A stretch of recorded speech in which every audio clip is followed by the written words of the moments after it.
Hi, Tony Sycamore here, IG's market analyst for Australia. US equity markets dived last week, led by concerns over higher for longer interest rates, geopolitical tensions, and on some nerves ahead of this week's tech earnings. The sell-off gathered pace on Friday after Netflix fell 9% on disappointing Q2 revenue forecasts and after it announced it would stop reporting quarterly subscriber numbers, which is a key metric for investors in the stock. This week sees earnings reports from tech companies including Meta, Alphabet, Intel, and also Microsoft. Now, based on last week's price action, any hint of earnings disappointment will be harshly dealt with. On the data front, we get first quarter GDP as well as the Fed's preferred measure of inflation, which is the core PCE. Let's take a look at the charts of the S&P 500 and the NASDAQ to see where they are as we start the new week.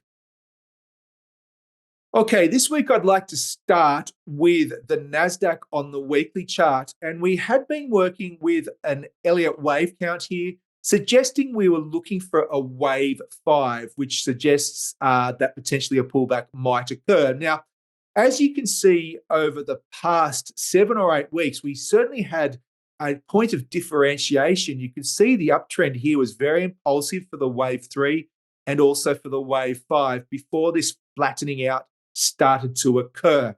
And I think when you look at that, it was clear that something had changed, whether it was an interest rates or nerves ahead of tech earnings, or possibly a bit of both with some Kentucky on top of that. That was the lead in to this red bearish candle, which you saw last week. When we look at the NASDAQ daily chart, we spoke about where the NASDAQ might be breaking out of this sideways pattern to the downside. And we mentioned this 17,750 area here. And of course, once that level broke, it then hit our downside target of around 17,000, just got a smidgen below there. Returning to the weekly chart, what you would be expecting to see now is some further downside follow through after a candle of this magnitude. So it would be very unusual for the NASDAQ to suddenly rebound. It probably has happened before, but highly unlikely given this price action that we'd see an immediate rebound. More likely see a deeper pullback into this area here ahead of this 15,932 high from July last year. So that is my base case, providing the NASDAQ does not rebound above this resistance, which of course was support. Let's say 17,800-ish, just for a bit of wriggle room.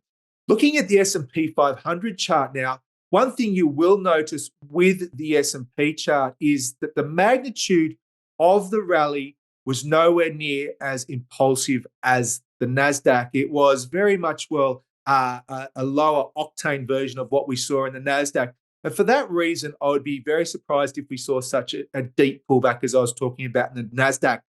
My base case is that while we remain below these March lows, which are now resistance, let's say 50-50-ish to 50-80-ish to give it a bit of wiggle room, that you will see the S&P 500 trade down towards 4,800. Once again, it'd be very unusual to see an immediate rebound after you saw a sell-off of this magnitude last week. Thank you for listening and have a good week ahead.